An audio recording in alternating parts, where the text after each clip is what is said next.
Halo semua, selamat datang kembali di channel YouTube saya, Charles Lee. Bagaimana kabarnya buat kawan-kawan semua? Saya harap kawan-kawan semua dalam kondisi baik ya. Kemudian portofolionya bisa growth dan tetap hasilkan cuan dari pasar modal Indonesia. Oke, pada kesempatan kali ini saya akan membahas apa? Pada kesempatan kali ini saya akan membahas satu saham yang akan membagikan dividen cukup besar.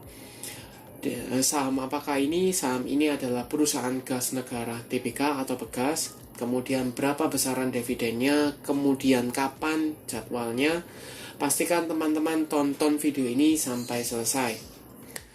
Buat teman-teman yang baru mampir ke channel YouTube saya ucapkan selamat datang, selamat menonton. Semoga informasi yang kami sampaikan melalui video-video yang kami buat bisa bermanfaat buat kawan-kawan semua untuk membantu pengambilan keputusan.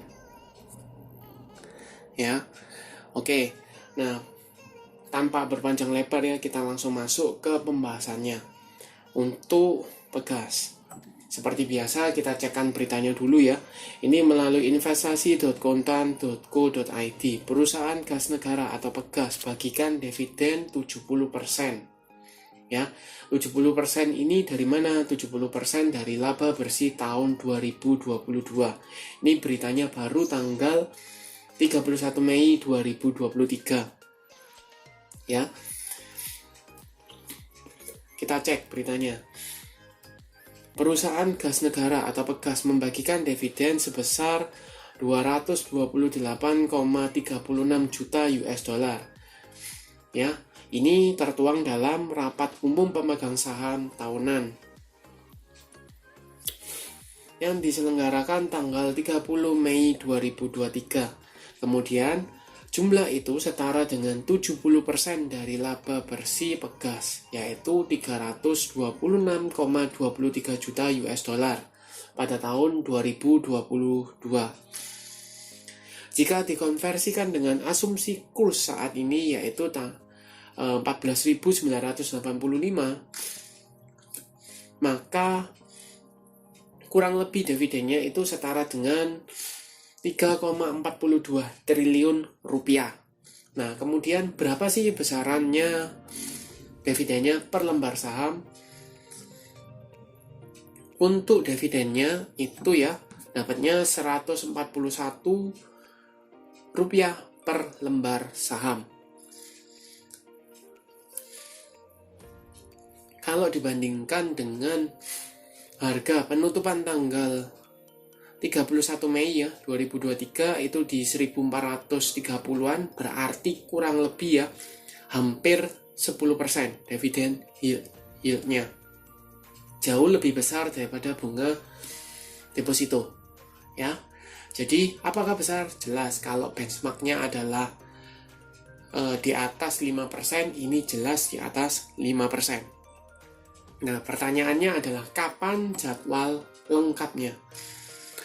Untuk jadwal lengkapnya dari Pegas ini, come date untuk pasar reguler dan negosiasi itu tanggal 9 Juni 2023. Ex date satu hari setelahnya atau tanggal 12 Juni 2023. Recording date itu tanggal 13 Juni 2023 dan pembayarannya tanggal 28 Juni 2023. Jadi dalam bulan yang sama, yaitu Juni. Nah, lantas apa yang menarik dari Pegas? Selain tadi kan sudah tahu ya, berapa dividennya? 141 rupiah per lembar saham. Kemudian dividen yieldnya berapa? Setara hampir 10%. Kemudian come date-nya sudah tahu tanggal 9 ya. Pembayarannya tanggal 28. Nah, yang menarik dari Pegas adalah volume yang dihasilkan ya, atau ketika beritanya keluar itu disertai dengan volume ya untuk Pegas, dan dia sekarang posisinya meretest EMA 50-nya.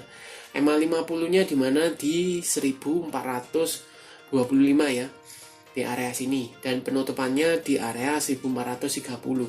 Apakah bisa dikatakan dia break? jelas dia masih berada di atas EMA 50-nya ya, tapi memang rentangnya berkisar atau sekitar area EMA 50. Nah, apakah dia akan melanjutkan kenaikan? Kalau dilihat secara garis MACD ini jelas ya, mulai ada tanda-tanda akumulasi atau dorongan belinya ada, volumenya mulai keluar belakangan ini. Kita coba cek ke broker summary-nya.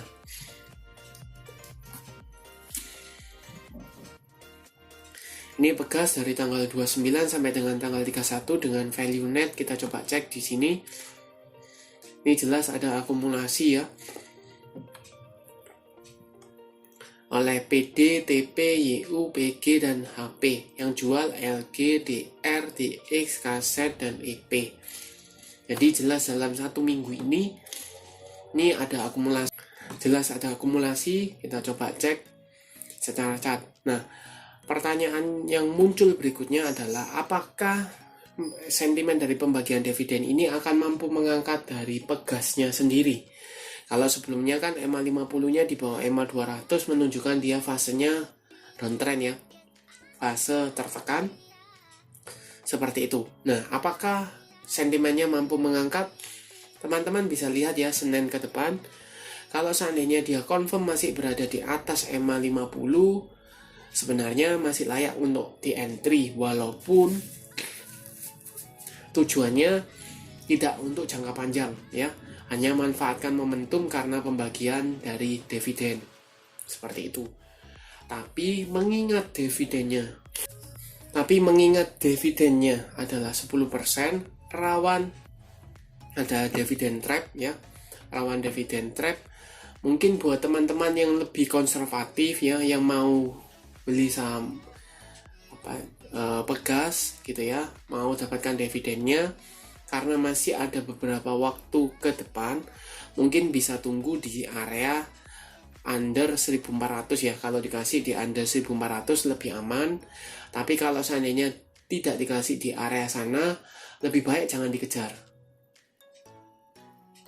Kenapa? Karena takutnya ketika teman-teman kejar kemudian dia dividen trap, penurunannya teman-teman tidak bisa tolerir, itu nanti akan minus ya, seperti itu. Teman-teman bisa perhitungkan saja dividennya misalnya 10%, kemudian kalau dia ARB misalnya 7%. Oh ya, kalau dilihat ya dari dividennya, kemudian tanggalnya ini kan setelah tanggal 5 ya, berarti auto reject bawahnya itu tidak lagi 7% ya.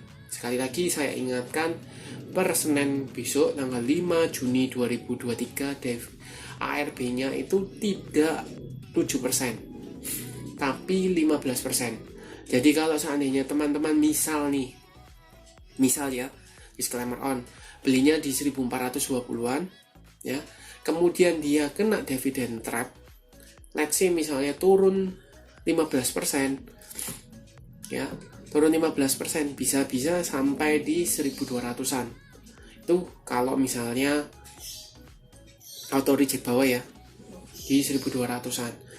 Tapi kalau sebelumnya kan mungkin 7%, mungkin di sekitar area, tidak akan jauh-jauh banget ya.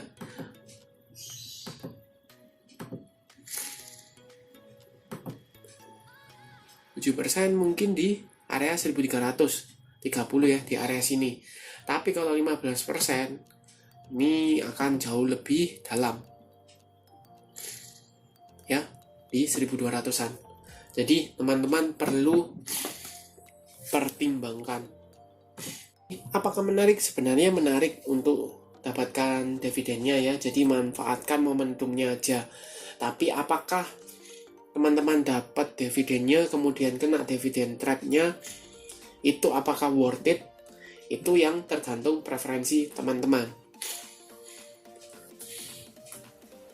Kalau teman-teman misalnya hanya dividen hunter, sebenarnya lebih baik ketika menjelang atau menjelang dia RUPS ya, karena track recordnya kan rutin bagi dividen ya. Tahun kemarin bagi dividen, jadi kemungkinan tahun ini juga bagi dividen. Sebaiknya entry-nya ya di area-area 1300-an, 1350-an, di area sana, seperti itu. Jadi ketika dia keluar beritanya, teman-teman sudah floating profit. Tinggal teman-teman out ketika menjelang come date-nya, bisa seperti itu. Ya. Itu untuk Pegas. Terima kasih sudah menonton sampai akhir. Jangan lupa like, share, dan subscribe channel YouTube saya. Dan nantikan video analisa saham berikutnya. Sampai jumpa.